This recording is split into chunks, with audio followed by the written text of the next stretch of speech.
Um dos maiores desafios de todo empresário enfrenta hoje é encontrar e manter uma mão de obra qualificada dentro da sua loja. E essa dificuldade é ainda mais acentuada pelos pequenos e médios lojistas que estão aqui no nosso canal, que geralmente não conseguem competir, seja com salário, seja com benefício, e alguns grandes players estão invadindo o interior e fazendo, né? E o resultado, a gente sempre está vendo aí uma rotatividade e a gente precisa trazer para eles aqui um tema que é sempre estratégia eficaz para contornar esse obstáculo que é a ausência de mão de obra. E aí, meu amigo Thiago, falar ausência de obra, primeiro nós temos que contextualizar, né? Por que nós estamos vivendo isso, meu amigo? Vamos lá. Tem vários fatores, é um assunto que eu gosto. Que acontece o seguinte, a minha cabeça explodiu quando, em 2023, eu fui passar umas férias na Inglaterra e eu olhei os supermercados de lá. Quando eu olhei o que acontecia lá, isso eu já falo sobre a dificuldade de mão de obra tem 2 anos. E tem vídeos meus no Instagram, no YouTube, onde eu falava, vai colapsar. Por quê? Foi o que eu vi lá fora.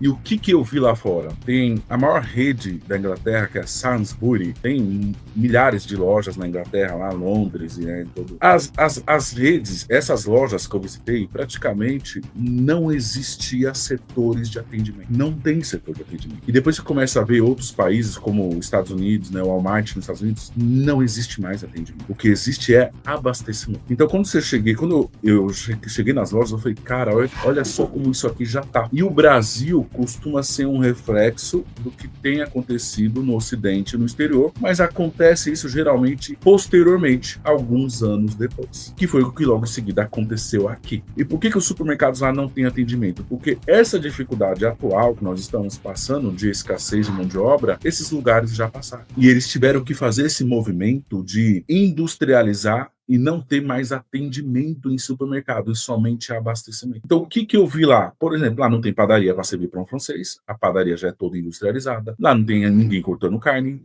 o açougue já é todo industrializado, já vem direto da indústria, e os PDVs, o self-checkout, que aqui está se crescendo agora. Quando eu vi isso há 2 anos atrás, você já não tinha PDV com operadores. Era tudo self-checkout. Tudo. Eu vi os PDVs antigos extremamente vazios e abandonados, sem gente trabalhando.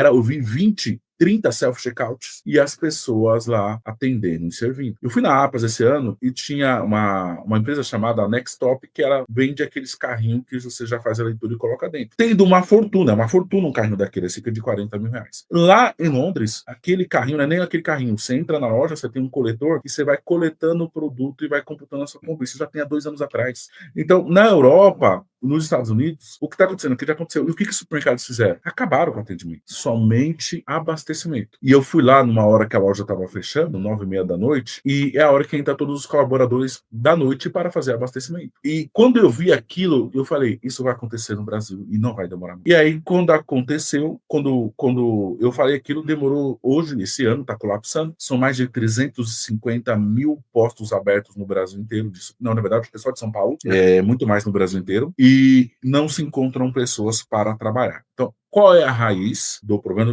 Temos que identificar a raiz e temos que identificar quais são as soluções para esse tipo de problema que não vai melhorar. Na minha opinião, é só ter aquela frase de Jesus, quando virem os sinais, é o início do fim. Na verdade, não vai melhorar, é o início do fim.